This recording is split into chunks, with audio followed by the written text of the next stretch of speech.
মানুষের সমালোচনা করে মজা লাগে, নিজের আত্মসমালোচনা করার দরকার আছে না নাই? এদেশের একজন তরুণ মুফাসসির, দ্বীনের দায়ী, মাজলুম আলেমে দ্বীন মুফতি আমির হামজা ভাই একটি সংবাদ সম্মেলন বা সাংবাদিকদের সাথে মত বিনিময় করতে গিয়ে জবানের জড়তার কারণে হোক অথবা নিজের অসতর্কতার কারণেই হোক একটু 19-20 করে উনি কথা বলে ফেলে দিয়েছেন যে নবী হলেন সংবাদবাহক, বার্তাবাহক, সেই হিসাবে নবীও সাংবাদিক ছিলেন। এই কথা বলার কারণে সোশ্যাল মিডিয়া জুড়ে এত সমালোচনা। আমরা বলতে চাই নবীর ক্ষেত্রে নবীর সম্মানের দিকে তাকায়া এমন শব্দ চয়ন করা ঠিক না যেটাতে রসুলের সম্মান ছোট হয়, খাটো হয়। কথা বলেন ঠিক কিনা? এই ব্যাপারে তিনি হয়তোবা একটু ভুল করেইছেন। আমার গতকালকে আমি আলোচনা শুনলাম, আমির হামজা ভাই চুয়াডাঙ্গা জেলার এক মাহফিলে যায়া উনি প্রকাশ্যে বলতেছেন যে আমি হয়তোবা জবানের কারণে এই কথাটা একটু 19-20 হয়ে গেছে, রসুলের সামনে হয়তোবা একটু বেয়াদবি হয়ে গেছে, আমি আল্লাহর কাছে ক্ষমা চেয়েছি। এমনকি আমি তাহাজ্জুদ পড়ে আল্লাহর কাছে ক্ষমা চেয়েছি, আমার আল্লাহ আমাকে মাফ করে দিতেও পারেন। কিন্তু আপনারা যারা সমালোচনা করেছেন আপনাদের কি হবে? হ্যাঁ, কেউ তাকে কাফের ফতোয়া দিল, কেউ বলে আমির হামজা গাঁজা খায়। আচ্ছা বলেন তো, আমির হামজা কি গাঁজাখোর? এই কথা যিনি বলেছেন বলেন তো উনি কি ঠিক বলেছেন? সমালোচনা হবে গঠনমূলক, সমালোচনা হবে সংশোধনের উদ্দেশ্যে, সমালোচনার ভাষা হবে মার্জিত ভাষা, সাবলীল ভাষা, সুন্দর ভাষায় সমালোচনা করতে হবে। কথা বলে ঠিক কি না? আক্রমণাত্মক ভাষা ব্যবহার করা যাবে না। মাজলুম আলেমে দ্বীন আমির হামজাকে আয়না ঘরে রাখা হয়েছিল। উনি বারবার বলেছেন আমাকে 11 ঘন্টা ঝুলিয়ে রাখছিল উল্টে দিক করে। তাহলে যেই মানুষের উপর এত টর্চার করা হয়েছে, নির্যাতন করা হয়েছে, সে মানসিকভাবে হয়তোবা পুরোটা সুস্থ না। এই জন্য মানুষটাকে যা ইচ্ছে তাই বলবেন? কথা কয় না কে? আল্লাহর পক্ষ থেকে যাদের উপরে ওহী নাজিল হয় আর সেই কথাগুলো মানুষের কাছে, উম্মতের কাছে প্রচার যিনি করেন তাকেই নবী বলা হয়। কথা বলেন ঠিক কিনা? এই অদৃশ্যের সংবাদ যিনি প্রচার করেন তিনি কি নবী? বলেন কি নবী? আজকে এই কথা নিয়ে আমরা যা শুরু করেছি ভাই, এত কাদাছড়া করলে, কাদা ছড়াছড়ি করলে, একে অপরের এত সমালোচনা করলে মানুষ আমাদেরকে কি বলবে? এই জন্য আমরা ঘৃণা ছড়াবো না। কেউ যদি ভুল করে কাছে গিয়ে সংশোধন করার চেষ্টা করব। মুফতি আমির হামজা একজন মানুষ, তারও ভুল হতে পারে, কিন্তু এটাকে নিয়ে কাফের ফতোয়া দিবেন আমির হামজা গাঁজা খায় এগুলো বলে একজন আলেমের সম্মান ছোট করা যাবে না। কথা বলেন ঠিক কিনা? আমার ভাইয়েরা, মুফতি আমির হামজার পিছনে এত সমালোচনা কেন জানেন? মূল কথা হলো, আজ থেকে চিন্তা করবেন কয়েক মাস আগেও কিন্তু তার এত সমালোচনা ছিল না। শুধুমাত্র এমপি পদপ্রার্থী হওয়ার কারণে যে একজন আলেম এমপি পদপ্রার্থী হয়েছে, আল্লাহ যদি বিজয়ের মালা পরাইয়া সংসদ পর্যন্ত চলে যায়, অনেক রামবামের ঘুম হারাম হবে। কথা বলে ঠিক কিনা? অনেক হুজুর পর্যন্ত এটা মানতে পারতেছে না যে আমির হামজা সংসদে যাবে। আরে ভাই আপনিও যান, আপনিও এমপি হয়ে চলে যান না সংসদে, সমস্যা কোথায়? ওখানে যাইয়া দেখেন তো এই পার্লামেন্টে আল্লাহর আইনটা চালু করা যায় কি না। সবাই মিলে চেষ্টা করেন বাংলাদেশটাকে একটা সুন্দর বাংলাদেশ গঠন করা যায় কিনা, শান্তির বাংলাদেশ করা যায় কিনা।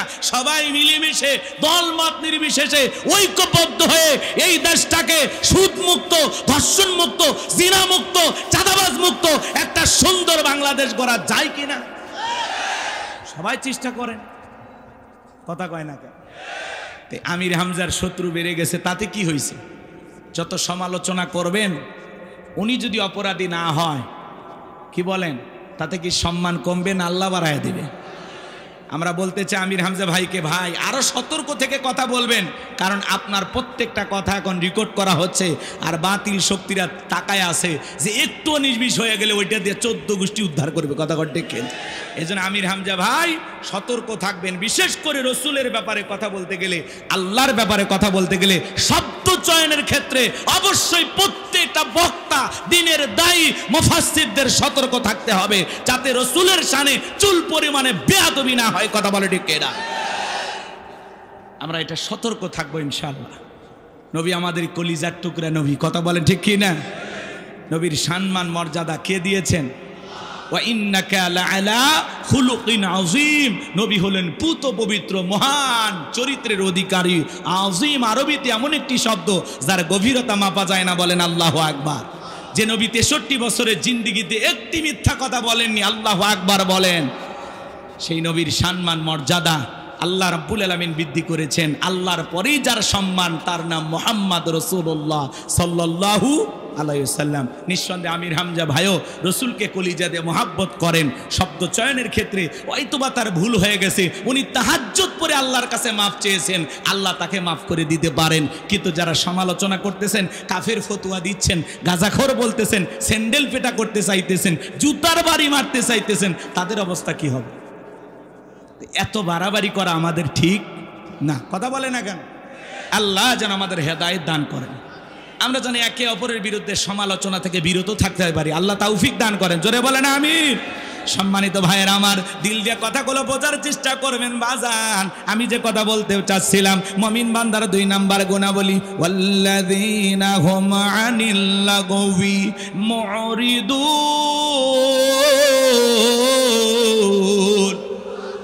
মুমিন বান্দার 2 নাম্বার গুণাবলী, অনাত্মক কথাবার্তা বলা যাবে না, আজে বাজে কথা বলা যাবে না। এক জায়গায় বসে 2-3 ঘন্টা চায়ের কাপে ঝড়, এ খারাপ সে খারাপ, অমুক ভালো না তমুক ভালো না। আরে ভাই, মানুষের সমালোচনা করেন, নিজের আত্মসমালোচনা করেন, নিজের জীবনের ত্রুটিগুলো তালাশ করেন। অন্যের ভুল ধরতে ধরতে নিজে ভুলের মহাসাগরে ডুবে থাকবেন, টেরও পাবেন না। এই জন্য আমরা অন্যের ভুল না ধরে নিজের ভুল ধরার চেষ্টা করব ইনশাআল্লাহ। প্রত্যেকটা কথা যেন হয় আত্মসমালোচনার উদ্দেশ্যে, নিজেকে সংশোধন করার উদ্দেশ্যে। তাহলে মুমিন বান্দার জবান দিয়ে যে কথা বের হবে বুঝে শুনে কথা বলা লাগবে। কারণ আপনার আমার জবানের প্রত্যেকটা কথা রেকর্ড করতেছেন কে? মা ইয়ালফিজু মিন কওলিন ইল্লা লাদাইহি রাকীবুন আতীদ। বান্দা এমন কোনো কথা বলে না যে কথা রেকর্ড করার জন্য আমার ফেরেশতারা নাই। আপনার আমার জীবনের প্রত্যেকটা কথা রেকর্ড করা হচ্ছে, কথা বলেন ঠিক কি না? কিরামান কাতিবিন ইয়ালামুনা মা তাফআলুন। সম্মানিত 2 জন লেখক ফেরেশতা সদা সর্বদা আপনার আমার জীবনের ডায়েরিটা লিখতেছে বাজান। এজন্য দিনের আলোতে রাতের আধারে গোপনে প্রকাশ্যে যা করতেছেন, যা বলতেছেন সব লিপিবদ্ধ করা হচ্ছে আপনার আমার আমল নামার ডায়েরিতে, কথা বলেন ঠিক কি না? এই জন্য মুমিন বান্দা জবান দিয়ে যা ইচ্ছা তাই বলবে না। মুমিন বান্দা জবান দিয়ে সেই কথা বলবে যে কথা বললে সওয়াব হয়। জোরে বলেন কি হয়? মুমিন বান্দার 2 নাম্বার গুণাবলী, অনার্থক কাজ করা যাবে না। মুমিনের টাকা হলে মুমিন সিনেমা হল বানাবে না, যাত্রা গানের আয়োজন করবে না, গানের কনসার্ট দেবে না, মদের বার দেবে না। মুমিনের টাকা হলে রাস্তার মোড়ে মোড়ে মূর্তি বানায় রাখবে না। বিগত সরকারে যারা ক্ষমতায় ছিল, 1টা 2টা নয়, রাস্তার মোড়ে মোড়ে 4,500 কোটি টাকার ভাস্কর্য বানাইছিল। 4,500 কোটি টাকা, কত টাকা চিন্তা করেন। হ্যাঁ, ভাস্কর্য বানায় লাভটা কি হলো? 5 আগস্টে মানুষ আহারে ওনার বাবার সেই ভাস্কর্য ভাঙ্গিয়া কেউ মাথার উপরে পেশাব করছে, কে হাতুড়ি দিয়ে বাড়ি মারছে, কেউ বা পানিতে চুবায়া চুবায় জুতা মারছে। এতে ওনার বাবার সম্মান কমছে না বাড়ছে? আর যদি ওই টাকা দিয়ে উনি মসজিদ বানাইতো, মাদ্রাসা বানাইতো, এদেশের গরিব দুঃখী মানুষের জন্য খরচ করত, ওই টাকা দিয়ে যদি ভালো কিছু করতো, ওনার বাবা কবরে শুয়ে থেকে সব পেত। এজন্য মুসলমানের টাকা হলে মুসলমান কখনো ভাস্কর্য মূর্তি বানাইতে পারে না, কথা বলেন ঠিক কিনা? মুসলমানের টাকা হলে মুসলমান কি করবে? মসজিদ বানাবে, মাদ্রাসা বানাবে, ঈদগাহ মাঠ বানাবে, কবরস্থান বানাবে, কথা বলে। এই যে আয়ুব আলী মোল্লা ভাই, তারা এত কষ্ট করে একটা দ্বীনি প্রতিষ্ঠান দাঁড় করাইছেন। সাইফুল ভাই সহ অনেকে অক্লান্ত পরিশ্রম করে যে একটা সুন্দর মাদ্রাসা তৈরি করেছেন, কার খুশির জন্য? জোরে বলেন। এই জন্য বাজান, টাকা দিলে, সম্পদ দিলে ভালো কাজে ব্যয় করা লাগবে, অপচয় নষ্ট করা যাবে না। মুমিনের টাকা হলে মুমিন ভালো ভালো কাজে ব্যয় করবে, কথা বলেন। রাস্তার মোড়ে মোড়ে লিখে রাখেন সুবহানাল্লাহ, আলহামদুলিল্লাহ, আল্লাহু আকবার, লা ইলাহা ইল্লাল্লাহ। যত মানুষের চোখ পড়বে রবের তাসবিহ পাঠ করবে, যে লিখে রাখবে তার আমল নামায়ও সব যাবে, যে তিলাওয়াত করবে তার আমল নামাতেও সব লেখা হবে। পারবো তো ইনশাআল্লাহ? যুবক যারা আছো, রাস্তার মোড়ে মোড়ে, বিদ্যুতের খুঁটিতে খুঁটিতে, বিভিন্ন জায়গায় এগুলো লিখে রাখবা। আল্লাহ আমাদের বুঝ দান করেন, জোরে বলেন আমিন। মুমিন বান্দার 2 নাম্বার গুণাবলী, অনার্থক জিনিস কান দিয়ে শ্রবণ করা যাবে না।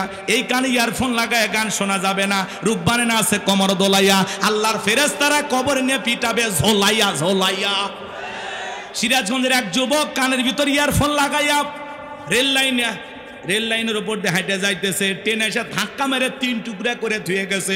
মরার পরেও কানের ভিতর ইয়ারফোন লাগানি ছিল। কয়েকদিন আগে দেখলাম একটা ছেলে টিকটক করতেছে, ট্রেনের আগে যায়, বোঝেন নাই, ট্রেন আসতেছে, ও আগে যায় 2 পকেটে হাত দিয়ে হেঁটে যাচ্ছে সুপারস্টার সাকিব খানের মতো। এমন ভাব নিয়ে যখন হেঁটে যাচ্ছে, ট্রেন এসে ধাক্কা মেরে উল্টে ধুয়ে গেছে। পরে দেখলাম এই যে প্যান্ট চেনেন আপনারা, জিন্সের প্যান্ট পরছে, ওই জায়গায় মনে করেন পিছনের কাপড় ছিঁড়ে আর কি দেখা যাচ্ছে আর বলবো না। কি হলো তোর টিকটক করা ভাই? রেল লাইনের সামনে যায়, ট্রেন আসতেছে, দাঁড়াইয়া টিকটক করতেছে, ট্রেন এসে ধাক্কা মেরে ফেলা দিয়ে গেছে, প্যান্ট ছিঁড়ে পিছনের জিনিস দেখা যাচ্ছে। কথা কন ঠিক কিনা?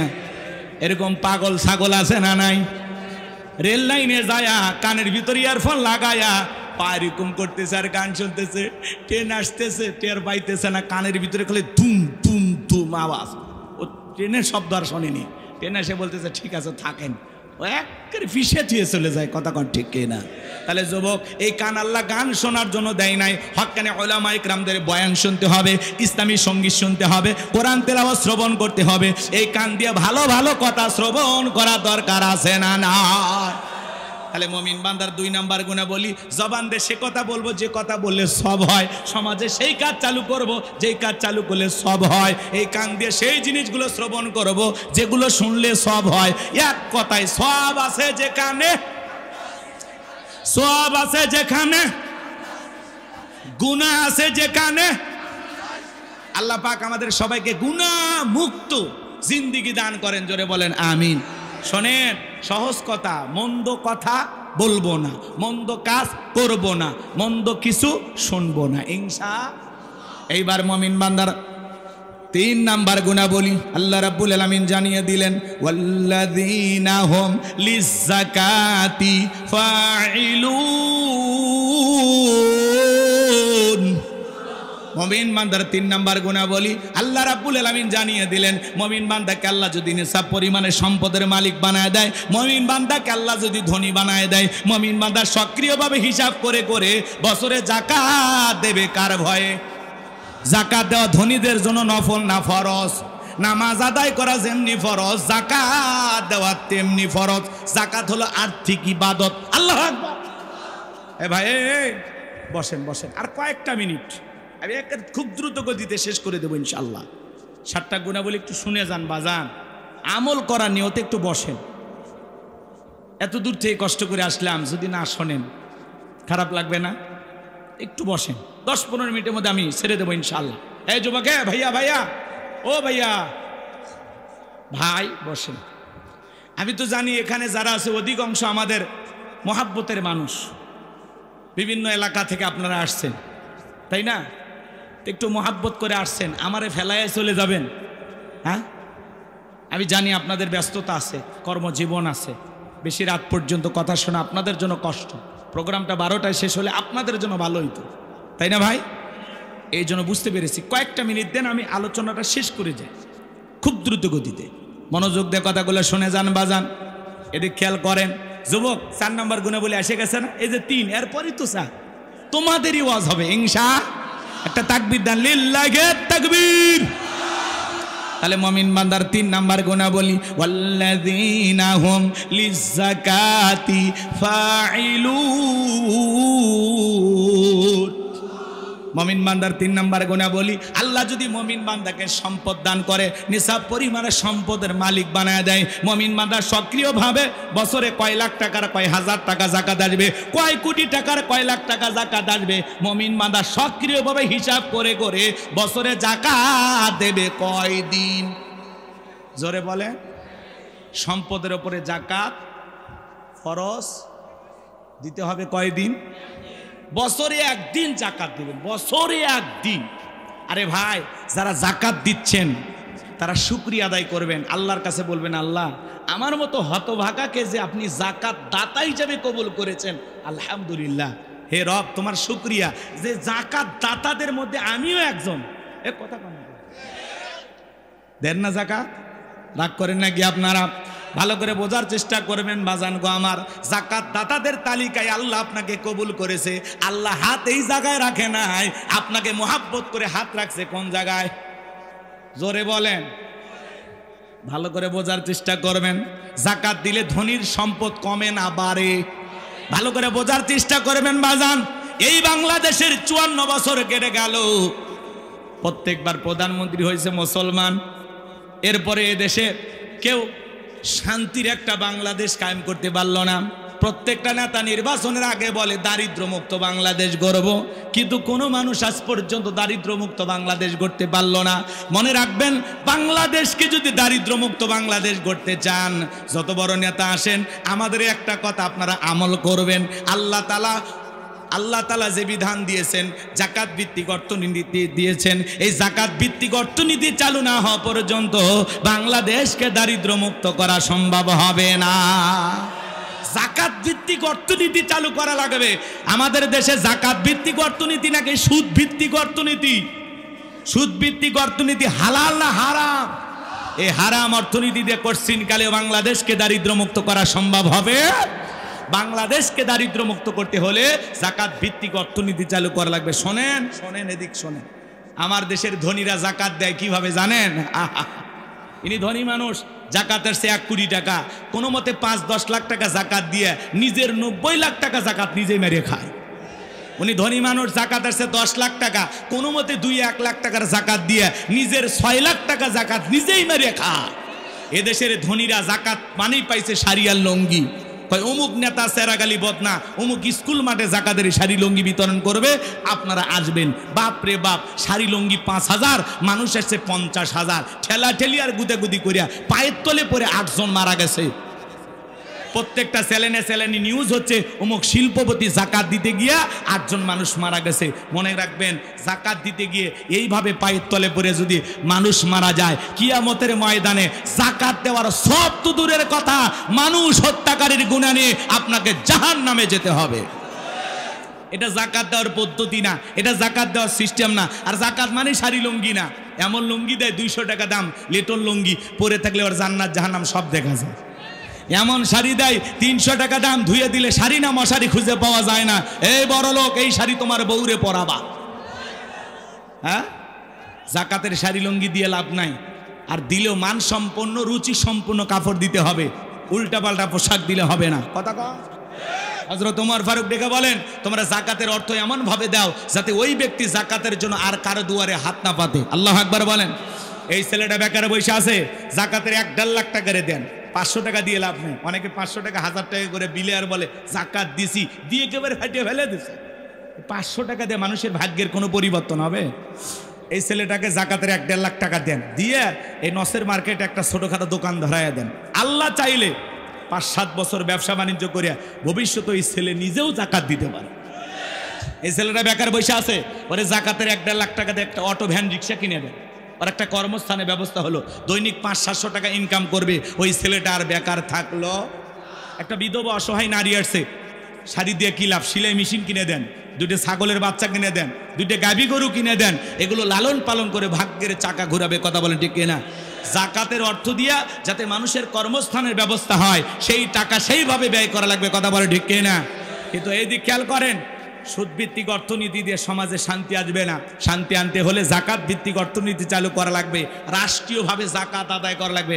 আজকে বাংলাদেশে এত মন্ত্রণালয় আছে, একটা যাকাত মন্ত্রণালয় চালু করতে হবে। আর এই যাকাত মন্ত্রণালয়ের দায়িত্ব এই দেশের বিজ্ঞ ইসলামিক স্কলার, দিনের দায়ী আলেমদের কাঁধে দেওয়া লাগবে।